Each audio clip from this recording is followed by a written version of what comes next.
This morning on my website, I put some presets up for sale for £1 million, and I think I might have been a bit aggressive. I've not got any sales so far. So I'm thinking of a small change of strategy, i.e.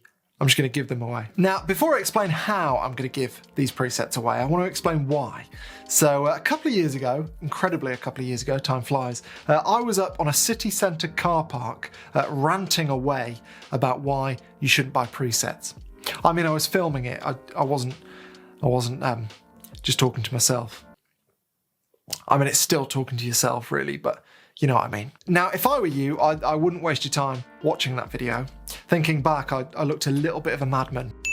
But the point I was making in that video, I sort of stand by 2 years on. And the point I was making was that I think all too often people are sort of suckered into buying presets with false hope. And the false hope I've always thought is that people think that they're just going to be able to put these presets on their photos and their photos will automatically look incredible. And the reality, I think a lot of the time, as I've often thought, is that people often can't learn from presets and people can't develop their own style from buying presets in the way that they maybe think they can. And a lot of the time I think photographers have sold presets just as a bit of a money grab. And looking back at the comments of that video and the emails that I got off the back of that video, I think a lot of people agreed with me. However, there was also a big group of people who made a very good point, which I didn't really consider, which is that with presets, you can pretty much reverse engineer them to see what the photographer has done and therefore work out which bits of the edits you like and what would be useful for your photos and what's not. And yeah, I didn't really account for that when I was ranting on that car park. And yep, it's a good point. And so 2 years on, what I think I should do is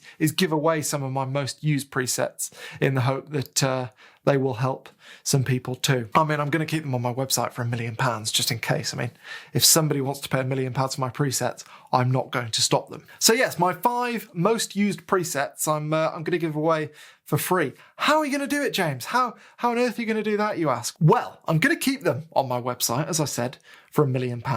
Just in case. But I'm going to put a discount code, a 100% discount code in my first ever email newsletter. So discount code in the email. And if you're wondering, that newsletter or that mailing list, I'm going to use that for basically when I need to tell you things. So if I've got like a workshop that I need to announce, then I'll use the newsletter. If I've got new presets, I'll put those in a newsletter. If I've got a new photo technique that I'm really enjoying, but I can't figure out how to put it in a video, I'll put it in a newsletter.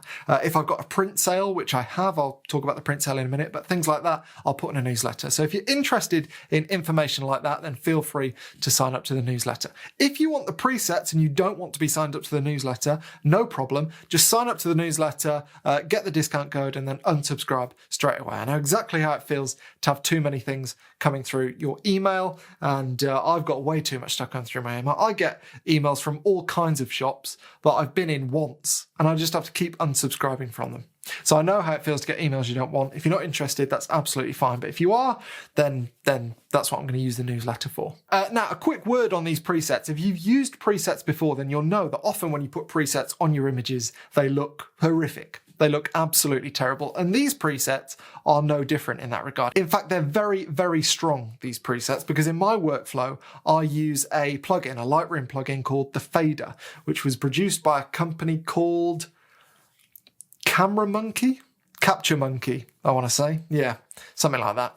And basically that's a tool that's like a fader. So you go from 0 to 150 and you can choose the strength of the preset that you want. And I absolutely love that. I find that it makes the presets much more usable than if you just have like one sort of stock strength for your presets, because often that just looks horrific, I find. And even then, I wouldn't go as far as to say that these presets are a one-click solution. In fact, I'd say that every time I apply these presets, even if I choose the exact strength that I want, I still have to make changes to white balance or color or whatever it might be. So yeah, just don't expect miracles from these presets, because I think they're good, I'm proud of them, but they're not a one-click solution. If you use them as that, you'll be bitterly disappointed, particularly if you decide to pay £1 million for them. So yeah, that's presets. And if you download them, I hope you enjoy them and learn from them. I'd want you to download them as a learning tool and not, as I say, a one-click solution to edit your photos.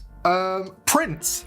I haven't done a print sale in ages, absolutely ages. And typically, if you've been around for a while, you'll know that I do print sales Well, last time I did it, I did maybe 4 or 5 images, I think, and they were on sale for about 2 weeks. And then after that, the ones that were left carried on, not on sale, but for sale, but at full price. I made that sound a lot more complicated than it actually is. Anyway, as I say, I haven't done that for a long time. And because of that, I've got like 20 odd images that are now going to be released as prints. And my printer, when I told it that, nearly had a heart attack. It's been a lonely week. You know, I've been talking to my printer.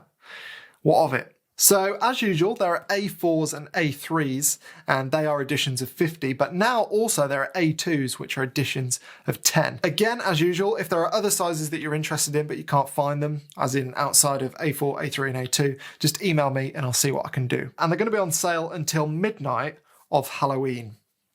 Ooh, spooky!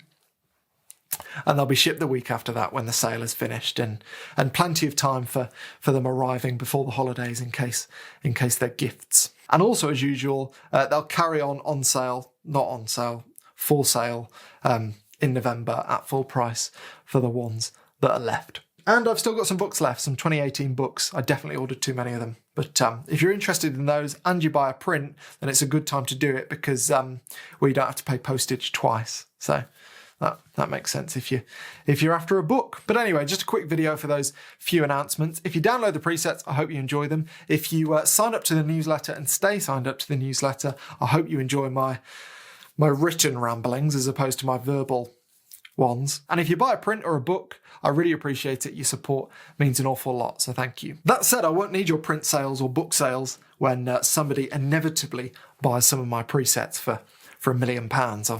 I'll be quids in. So I won't need your print sales then. But until then, they ship worldwide.